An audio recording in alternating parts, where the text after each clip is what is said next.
Estamos estrenando programa muy cerquita a una celebración famosa alrededor del mundo, Halloween, y nosotros no queríamos perder la oportunidad para poner sobre la mesa un largometraje del atractivo género del terror. Así que, sin más preámbulos, yo los invito a conocer junto a Josué Miranda y Michelle Prendes más sobre una de las leyendas populares del Ecuador y Latinoamérica. Hoy hablaremos sobre La Dama Tapada y descubriremos cómo fue escribir a Isabel en el papel y cómo fue actuar en el papel de Isabel.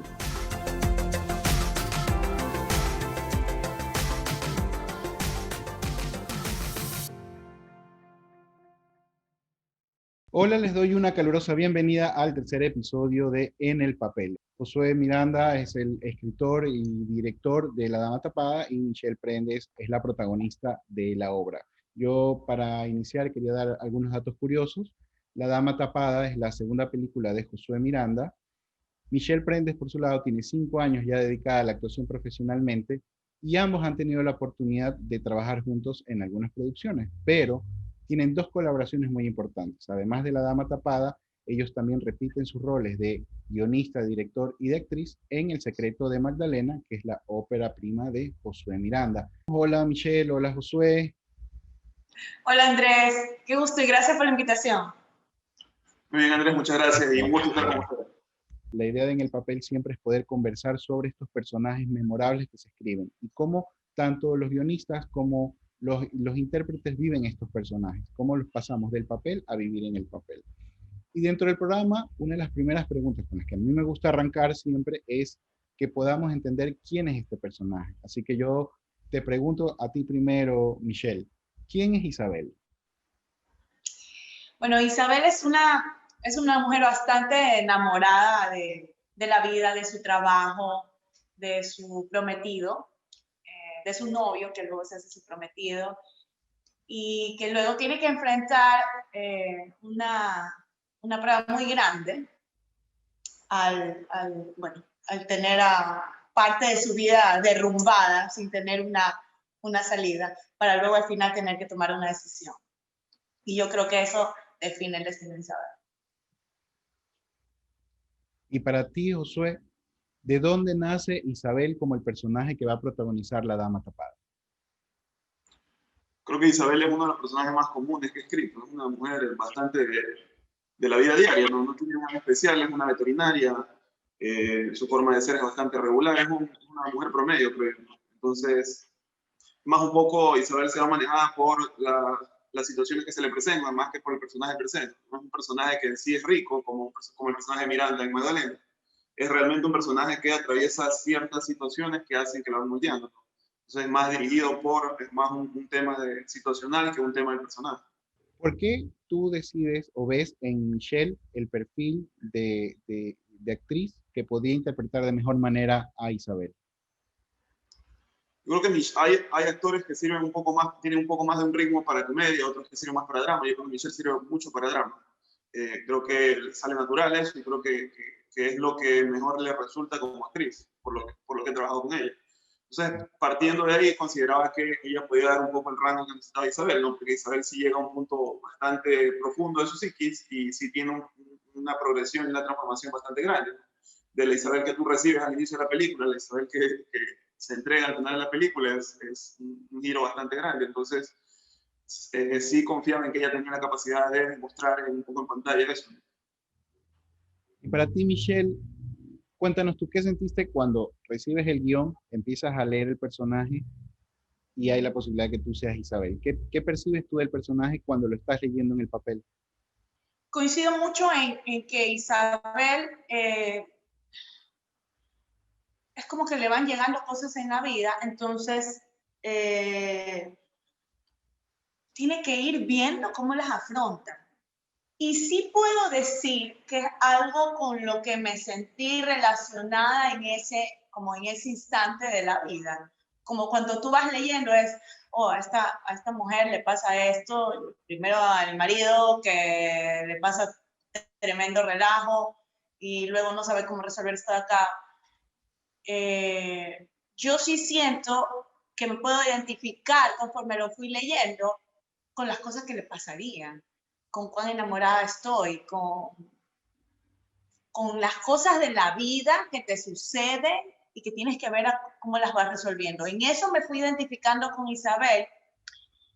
Y claro, hacia el final, yo no sé si aquí debería hablarse como de lo que pasa al final de la película. O, sí, ya. Y yo creo que hacia el final ahí está como decisión y este deseo de vengarse, de decir, no puede ser que me hayas hecho tanta maldad y hayas hecho tanta maldad tú, maldito desgraciado perro, etcétera. Entonces, cuando tú me dices qué sientes, qué sentiste ver el guión, es identificación con lo que yo sí sentiría en su lugar. Sí me explico, eso fue como una de las primeras cosas con las que pude relacionarme, tío. Josué, ¿tú por qué decides tratar este tema, la dama tapada, usar esta leyenda para contar tu historia? ¿Qué es lo que más te llamó la atención? Mira, yo sí me han hecho esta pregunta antes y suelo responder que eran básicamente dos cosas, ¿no? Yo siempre, por algún motivo, escribo personajes de mujeres. No me lo propongo desde el inicio de la escritura, pero me salen personajes de mujeres.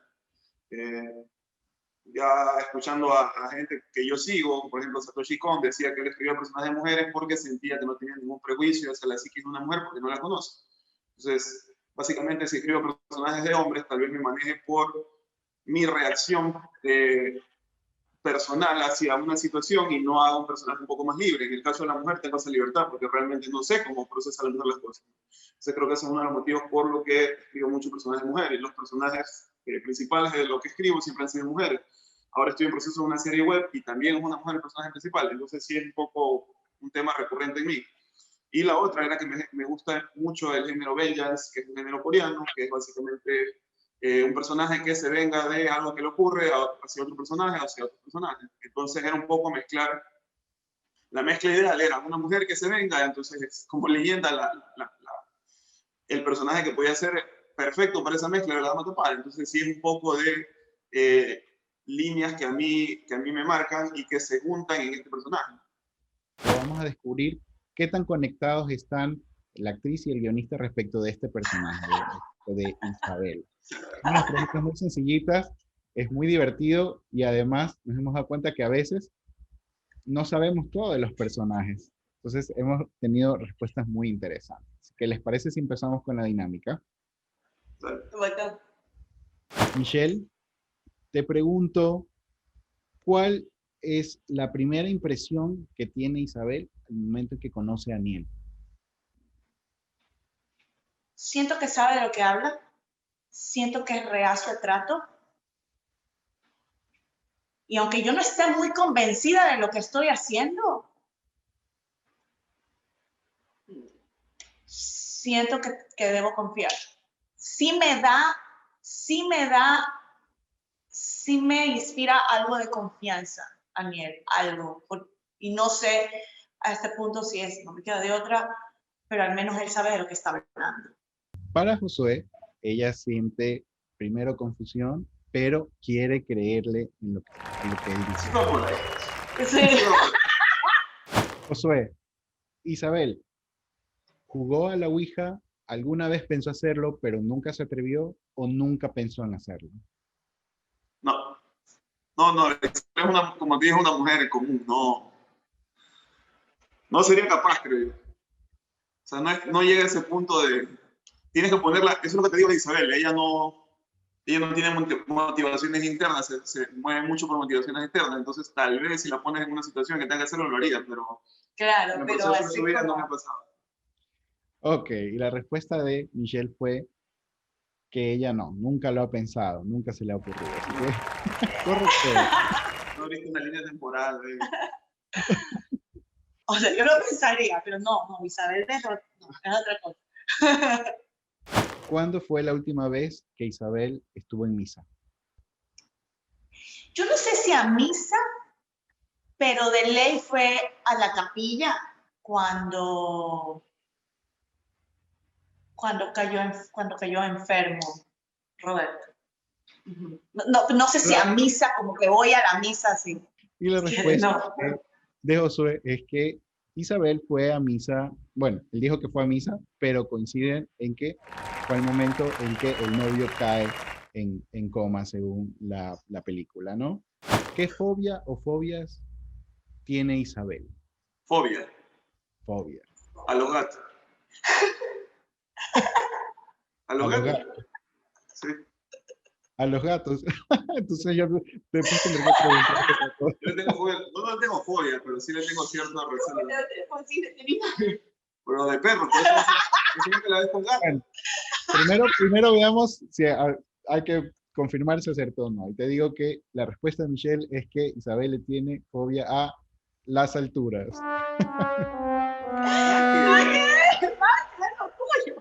A mí me resulta súper raro que Isabel de pronto le tenga fobia a los gatos siendo veterinaria. A ver, cuéntanos por qué. ¿De dónde nacería que tenga fobia a los gatos? ¿Cómo hace para ser veterinaria? Por eso es que salen perros. Sí me dijeron para poner 2 gatos, porque solo había perros en el guión. Y dije, no, no quiero que haya gatos. Es verdad, él dijo que no quería que haya gatos, es verdad. Pero yo pensé que era que no le gustaban los gatos y no quería un gato en serio, me explicó. ¿Y por qué les tiene miedo a los gatitos? Porque son del diablo, me hablan, así me quedan viendo y me hablan raro. Ah, entonces es por tu asociación de gato-diablo. Claro. Yo la asociación que hice con las alturas es, ella no sería una mujer de enfrentar, ¿ya? Y las alturas sí te pone como en una posición de ver hacia abajo, enfrentar todo lo que está por debajo tuyo. Entonces, no es de enfrentar, sino hasta que le tocó. Y ya, pues una buena motivación lo hizo. Entonces, para mí era la salida. Terminando este juego, quisiera hacerles algunas preguntas adicionales. Quisiera que me cuenten, por ejemplo, ¿qué experiencia sobrenatural ha tenido alguno de ustedes? En la película tuvimos. ¿En la película o fuera de la película? Ajá, claro. La otra es como por separado en la vida, sí. ¿La peli tuvo momentos sobrenaturales? Sí. Mira, como que la que me sucedió a mí, más que lo que sucedió en el crew, que fue súper directa, cuando estábamos nosotros grabando en el hospital militar, había una niña que estaba como caminando por los pasillos y estaba sola la niña. Ojo, también en algún momento se cruzaron otras personas, todo normal, pero la niña estaba sola. Entonces estábamos como en un pasillo, y era un pasillo extraño, no era como un pasillo de libre circulación, sino ese pasillo que te conecta una ala con otra y es detrás como por los baños, era una cosa así todo mal. Sí. Entonces, yo conozco los pasillos, son como en U, ¿no? Como que hicieran una U, es como... Sí, de hecho sí, correcto, tenía un codo ya. Entonces, esa niña yo la vi venir y luego yo seguía pasando, luego la vi irse. El asunto es que yo iba detrás de ella y al girar en uno de los codos hacia una escalera, ponle que yo iba 2, 3 pasos atrás de ella. Así, 2, 3 pasos.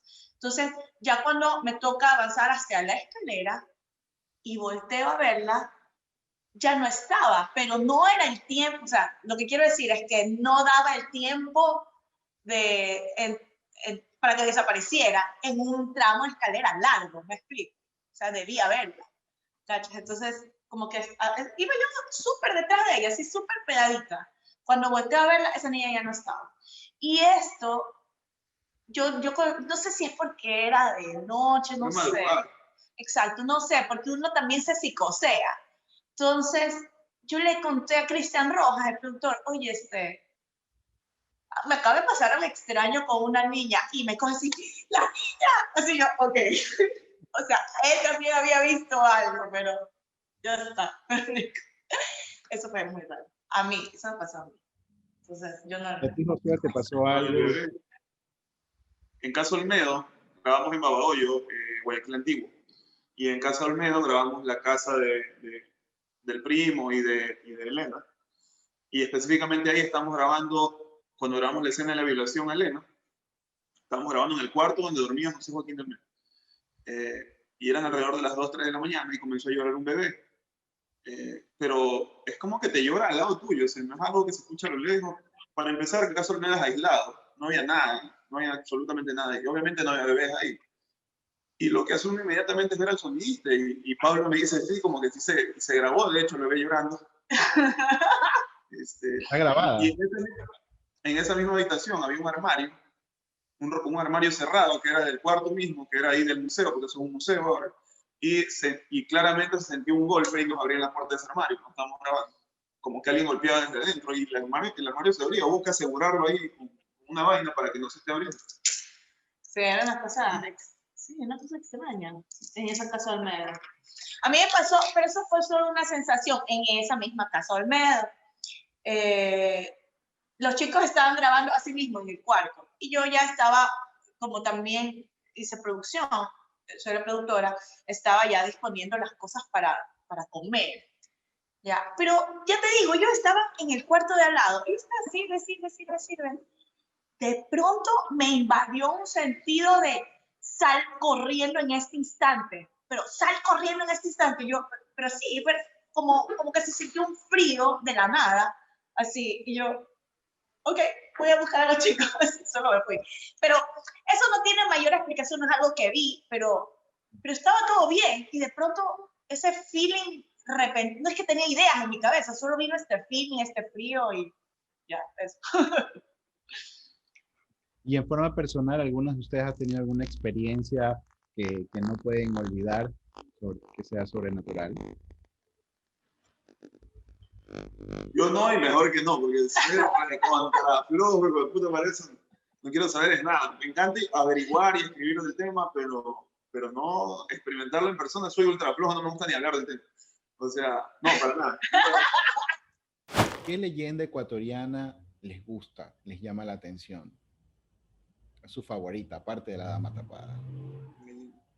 La mía es la Dama Tapada. De hecho, él había hecho antes un mediometraje que tenía otro nombre, pero hablaba sobre la Dama Tapada.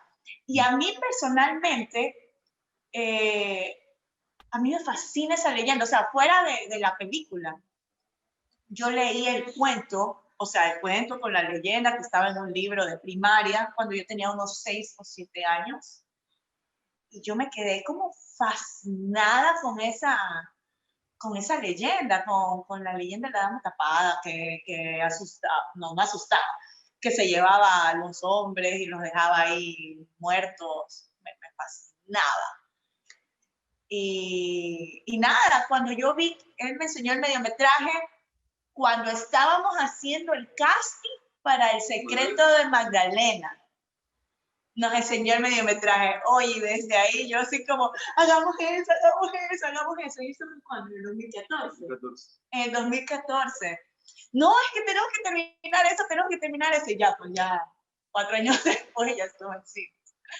Ese es mi favorito. Y en tu caso, Josué, aparte de la Dama Tapada, otra leyenda ecuatoriana. Yo creo que el Tintín. El Tintín es, porque sí, yo sí, como me tocó escribir el tema, sí leí bastante de elementales, de esas cosas.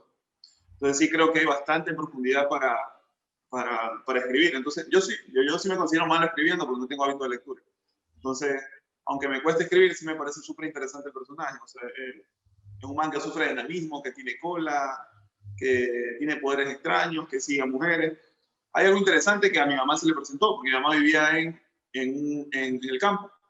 Y ella me contó su historia cuando era más joven, que la seguía ella, que era este hombrecito con un sombrero que se trepaba en un árbol y la veía por la ventana, porque ya tenía el pelo súper largo y lacio. Entonces lo que hicieron en ese tiempo, que ahora decían lo que se hacía, era que le cortaron el cabello, se lo dejaron súper corto y rociaron el orín de ella misma alrededor de la cama. Y decían que a eso a él le daba asco y le empastaba y lo espantaba. Entonces esa era como era la tradición en ese tiempo y efectivamente la dejó de seguir. Entonces sí creo que la cultura popular tiene cosas súper interesantes que creo que ni la misma cultura popular, o sea, las personas que viven las historias lo valoran como otro que lo ve desde afuera, porque para ellos es tan común y tan de la vida diaria, que no es algo nada especial ni nada diferente. Yo sí considero que hay bastante tela que cortar con ese personaje específicamente, esa historia.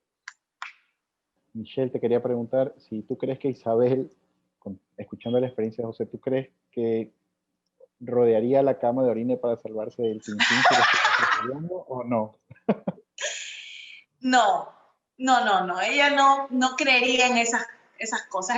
Ella es veterinaria, es una mujer de ciencia, aunque tenga fe católica. Entonces, claro, a menos que ya vea algo o ya no tenga cómo resolver, tal vez en ese caso, pero no orinaría así en la cama. Yo quisiera preguntarte, Josué, primero a ti, ¿qué personaje o historia de terror te gustaría haber escrito o te gustaría escribir en algún momento? Hay una peli reciente, no es ni muy vieja, que se llama Los ojos de mi madre. Una peli blanco y negro que realmente es terror psicológico, porque realmente son personas que asesinan a otras. Y habla mucho de la psiquis más que de otra cosa. Entonces sí creo que sí me gustaría escribir, por ejemplo, en Mindhunter. Yo casi no veo Netflix, pero solo vi el episodio de Mindhunter el asesino. Manson. Charles Manson, sí. Entonces vi específicamente eso porque me pareció que el personaje era una locura. Sí. Y ya, por ejemplo, sí me atrae bastante esa, no creo que sea un poco más como terror psicológico, pero sí me atrae bastante ese tipo de narrativa, ¿no? que habla mucho de la psiquis de un ser averiado, dañado. ¿Y a ti, Michelle, algún personaje de alguna película de terror que te hubiese gustado interpretar? A mí me gustan los personajes que, que son como investigadores. En casi todas las películas, o sea, claro, y si va a un thriller psicológico sería vacancísimo, los investigadores, el que está ahí detrás persiguiendo ya sea al asesino, ya sea al monstruo, ya sea aquello que está ocasionando el mal. Ese personaje investigador que está detrás y que algo le tiene que romper para que deje de creer lo que tiene cuadrado en su cabeza para empezar a creer otra cosa, pero que está investigando detrás. Esos son los personajes que me gustan. Como actriz en general, ¿qué tip o qué consejo, qué recursos tú podrías compartirnos para poder interpretar personajes? Mira, Personajes el en más general. básico, el más básico, aparte de que siempre tienes que ver como qué es el objetivo, la intención, el más básico para mí es preguntarte por qué estás diciendo lo que estás diciendo. Y claro, por supuesto también, siempre hay como este asunto con el método, de que, o sea, yo estudié en la escuela Strasberg y siempre te dicen como que alimentes a tu personaje de tu experiencia propia. Entonces, mientras más experiencias puedas tener que te relacionen al personaje, experiencias que vivas tú físicamente. Si por ejemplo, en mi caso, el personaje es un veterinario y tuve la oportunidad de ir a una veterinaria, el doctor se encargó de enseñarme cómo se debe coger al paciente, cómo se le toman los signos vitales, etcétera. Yo siento que mientras más experiencias cercanas tengas o que generes en tu vida, que te ayuden a construir el personaje, lo hace más rico. Y para ti, Josué, ¿qué te ha servido a ti como un recurso para poder escribir un personaje o para poder hacer un perfil de un personaje? Ya, mira, a mí me odiarían los guionistas profesionales, en tu caso, por ejemplo, porque yo sí soy mucho de estructura. Entonces, como no tengo recursos, yo sí necesito, no puedo escribirte el viaje en el taxi, pero puedo escribirte cómo va el taxi si sé a dónde llega el taxi. Entonces, es un poco eso. Sí necesito saber puntos específicos, entonces sí me baso mucho en la estructura, que es lo que realmente dicen que no se debe hacer porque un poco te repites, ¿no? en tu historia. Pero es un poco la limitante que yo he identificado en mí y es un poco, creo que como comentario general o como consejo general, podría decir que identifiques tus debilidades, porque muchas veces sabemos cuáles son nuestras fortalezas porque es lo que explotamos realmente, ¿no? Porque nos sentimos bien al sentirnos útiles o sentir que hacemos algo bien, pero tratamos de alejarnos un poco de las debilidades, que son lo que nos hace sentir un poco en estrés o un poco incómodos porque sabemos que es algo que no nos resulta tan fácil, que no nos resulta tan bien, y sí creo que es un poco eso, ¿no? Hay guionistas, sí, que de pronto crean sin una planificación y hay otros que efectivamente necesitan una planificación en cuanto a todo lo que quieren contar con historias. Mira, te interrumpo, en mi caso, a mí me encanta, por ejemplo, Sorkin y Woody Allen. Para mí Sorkin es una locura, a mí me encanta el texto atropellado, titubeado, que es lo que hace Woody Allen, pero puta perfectamente a un nivel ya increíble. Entonces, a mí me encanta Woody Allen y me encanta Sorkin porque son, a pesar de que no tratan los mismos temas, son bastante similares en la forma de que presentan a los personajes y de cómo hablan, la voz del personaje en sí. Entonces, pero yo no podría hacerlo, por más que lo adore y me encante, pero me cuesta mucho hacerlo. Lo que podría hacer es el tono general de lo que ellos hacen, que es diferente. Para mí lo más importante, por ejemplo, en un audiovisual es el tono, porque el tono tiene que ser congruente. Lo que realmente te saca cuando estás haciendo un audiovisual es el cambio de tono. Y por eso, por ejemplo, películas como la de Bong Joon-ho, la que recién hizo de Parásito, que tienen 3, 4, 5 tonos y los hacen el matiz tan suavecito y el cambio de tono tan ligero y la transición tan sencilla, es una locura. Entonces la gente que un poco puede identificar eso se da cuenta de el nivel del director para hacer el cambio de tono en un libro, por ejemplo, cuando haces el cambio de voz, sin sentir el cambio de voz, ¿cacha? Entonces sí es algo que requiere bastante práctica, porque es específicamente eso lo que saca una persona. Porque por un momento dice esta película ya no es congruente con lo que venía haciendo, y es específicamente eso, el tono.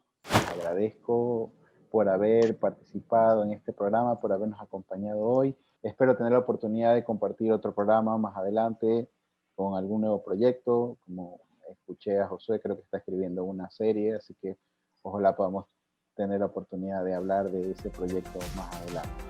Y también a todos los que nos acompañaron en este programa, muchísimas gracias. Nos veremos en un siguiente programa En el Papel. Hasta luego. Chao. Gracias, chao.